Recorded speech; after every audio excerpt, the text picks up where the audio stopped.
برادران اسلام، گزشتہ خطبہ میں ایمان کی فضیلت اور ایمان کی قدر و قیمت آپ کے سامنے رکھی تھی۔ ایمان اتنی قیمتی چیز ہے کہ اگر کوئی شخص اس دنیا سے ایمان کے بغیر چلا گیا اس کی بخشش نہیں ہوگی، وہ دائمی جہنمی ہے۔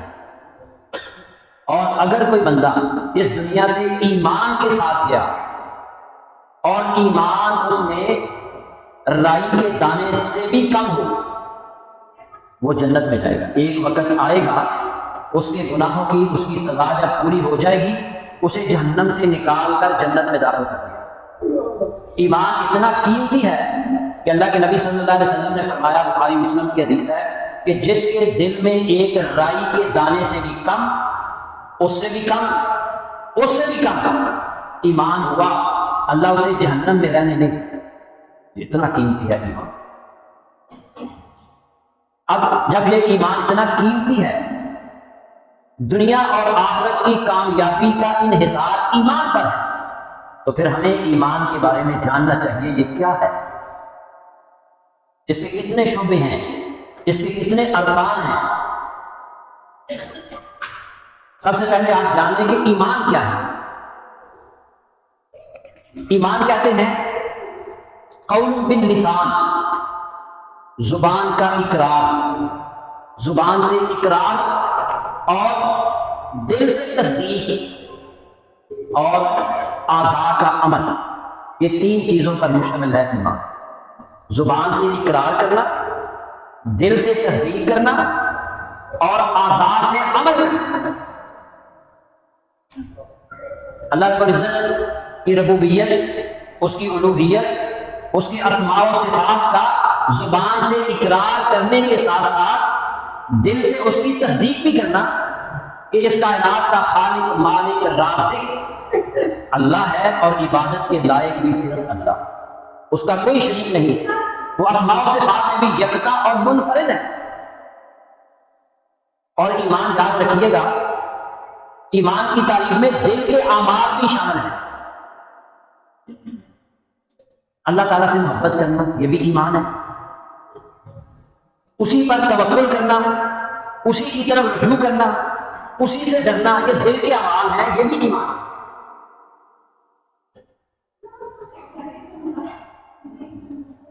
اعمال بھی ایمان میں شامل ہیں، تو نیک اعمال کرنے سے ایمان میں اضافہ ہوتا ہے اور اللہ کی نافرمانی کرنے سے، اس کے رسول کی نافرمانی کرنے سے ایمان میں کمی ہوتی ہے۔ اللہ رب العزت نے سورہ انفال میں فرمایا، انما المؤمنون الذین اذا ذکر اللہ وجلت قلوبهم واذا تلیت علیہم آیاتہ زادتہم ایمانا وعلی ربہم یتوکلون۔ سچے مومن تو وہ ہیں کہ جب ان کے سامنے اللہ کا ذکر کیا جاتا ہے نا، وجلت قلوبهم، ان کے دل کانپ اٹھتے ہیں، وَإِذَا تُلِيَتْ عَلَيْهِمْ آيَاتُهُ، اور جب انہیں اللہ کی آیات سنائی جاتی ہیں، زادتہم ایمانا، تو ان کا ایمان بڑھ جاتا ہے، وَعَلَىٰ رَبِّهِمْ يَتَوَكَّلُونَ، اور وہ اپنے رب پر ہی بھروسہ کرتے ہیں۔ الَّذِينَ يُقِيمُونَ الصَّلَاةَ وَمِمَّا رَزَقْنَاهُمْ يُنْفِقُونَ، وہ نماز قائم کرتے ہیں اور ہم نے جو مال و دولت انہیں دے رکھا ہے اس میں سے وہ خرچ کرتے ہیں۔ اولئک هم المؤمنون حقا، یہی سچے مومن ہیں، لہم درجات عند ربہم ومغفرۃ ورزق کریم، جن کے لیے ان کے رب کے ہاں درجات ہیں اور بخشش ہے اور عزت کی روزی ہے۔ سورہ انفال کی 2 تا 4 آیات۔ یہ جو آیات میں نے پڑھی ہیں، ان میں 5 صفات اللہ نے ذکر فرمائی ہیں سچے مومنوں، جن میں سے 3 صفات کا تعلق دل کے ساتھ ہے اور 2 صفات کا تعلق جو ہے وہ اعضاء کے ساتھ۔ دل کے ساتھ وجلت قلوبہم، جب ان کے سامنے اللہ کی آیات پڑھی جاتی ہیں، سنائی جاتی ہیں، تو ان کے دل ڈر جاتے ہیں، دل کانپ اٹھتے ہیں۔ دوسری صفت، ان کا ایمان بڑھ جاتا ہے، اور تیسری صفت وہ اپنے رب پر توکل کرتے ہیں ان تین جو صفات ہیں ان کا تعلق دل کے ساتھ، دو صفتوں کا تعلق اعضاء کے ساتھ ہے۔ الذین یقیمون الصلاۃ، وہ نماز قائم کرتے ہیں، وَمِمَّا رَزَقْنَاهُمْ يُنْفِقُونَ، اور اللہ نے جو انہیں رزق دیا ہے اس میں سے وہ خرچ کرتے ہیں۔ یہ اعضاء کا عمل ہے۔ تو ایمان اور عمل صالح یہ دونوں لازم و ملزوم ہیں، اور نیک اعمال کرنا بھی یہ ایمان کا حصہ ہے۔ اسی لیے قرآن مجید کے اندر اللہ نے جگہ جگہ جہاں ایمان کا ذکر کیا ہے وہاں ساتھ ہی اعمال صالحہ کا بھی ذکر کیا ہے، اور ایمان اور نیک اعمال کرنے والوں کے لیے اللہ نے قرآن کے اندر خوشخبریاں بھی سنائی۔ اللہ نے فرمایا وبشر الذین آمنوا وعملوا الصالحات، اے پیغمبر جو لوگ ایمان لائیں اچھے عمل کریں انہیں خوشخبری دے دی ان لہم جنات تجری من تحتها الانہار، کہ ان کے لیے باغات ہیں جن کے نیچے نہریں جاری ہیں، کلما رزقوا منها من ثمرۃ الرزق قالوا هذا الذی رزقنا من قبل، جب کبھی انہیں کوئی پھل کھانے کو دیا جائے گا تو کہیں گے یہ تو وہی پھل ہیں جو ہمیں اس سے پہلے دنیا میں دیے جا چکے ہیں، وَأْتُوا بِهِ مُتَشَابِهًا، کیونکہ وہ پھل جو انہیں دیا جائے گا وہ شکل و صورت میں دنیا کے پھل سے ملتا جلتا ہو۔ وَلَهُمْ فِيهَا ازواج مطہرۃ، ان کے لیے پاکیزہ بیویاں ہوں گی، وہم فیہا خالدون، اور وہ ان باغات میں ان جنتوں میں ہمیشہ رہیں۔ کون لوگ؟ جو ایمان لائے اور انہوں نے نیک اعمال کی۔ تو ایمان میں نیک اعمال بھی شامل ہیں۔ اللہ رب العزت نے سورۃ العصر میں یہ واضح فرما دیا قسم اٹھا کر، والعصر، زمانے کی قسم، ان الانسان لفی خسر، بے شک انسان یقیناً خسارے میں ہے۔ خسارے سے کون بچیں گے؟ الا الذین آمنوا وعملوا الصالحات وتواصوا بالحق وتواصوا بالصبر، سوائے ان لوگوں کے جو ایمان لائے اور انہوں نے نیک اعمال کیے اور حق بات کی تلقین کی اور صبر کی تاکید۔ ان چار صفتوں میں دو صفتوں کا تعلق ہمارے موضوع کے ساتھ ہے، ایمان اور عمل صالح۔ وہ لوگ خسارے سے بچیں گے جو ایمان لائیں گے، نیک اعمال۔ اسی طرح اللہ رب العزت نے فرمایا والتین والزیتون وطور سینین وہذا البلد الامین لقد خلقنا الانسان فی احسن تقویم ثم رددناہ اسفل سافلین الا الذین آمنوا وعملوا الصالحات فلہم اجر غیر ممنون۔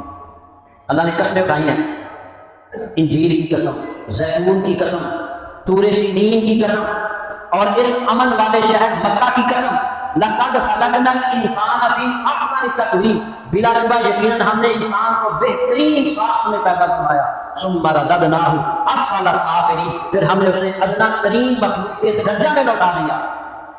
الا الذین، سوائے ان لوگوں کے جو ایمان لائے اور انہوں نے نیک عمل کیے، فلہم اجر غیر ممنون، ان کے لیے کبھی نہ ختم ہونے والا اجر ہے، کبھی نہ ختم ہونے والا۔ کن کے لیے؟ جو ایمان لائیں گے اور نیک اعمال۔ قرآن مجید کے اندر بہت ساری آیات ہیں جس میں اللہ رب العزت نے ایمان بتایا ہے۔ ایمان کیا ہے؟ آمن لہ، اس کے معنی ہے صدقہ واعتمد علیہ، اس نے تصدیق کی، اس نے اعتماد کیا۔